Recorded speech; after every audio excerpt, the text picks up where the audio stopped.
anyaman pandan.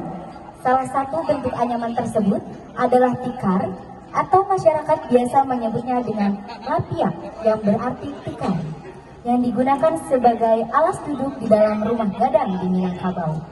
Daun pandan berduri yang tumbuh subur di Nagari Koto Padanglawe dimanfaatkan oleh masyarakat setempat sebagai ide kreatif untuk mencipta dan dipasarkan demi membantu meningkatkan perekonomian masyarakat setempat. Karya ini tercipta atas rangsangan visual terhadap fenomena di atas. Pencipta melihat dan meriset secara langsung apa yang terjadi di tengah masyarakat, lalu menuangkannya menjadi sebuah ide penciptaan dalam karya ini.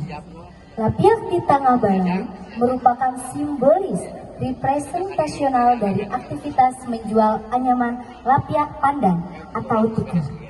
Karya tari ini menggunakan properti batuang atau bambu yang dipikul oleh penari sebagai mediasi permainan bagi anak-anak. Baik, sudah siap adik-adik? Dan inilah Lapiak di Tengah Balai. Selamat menyaksikan.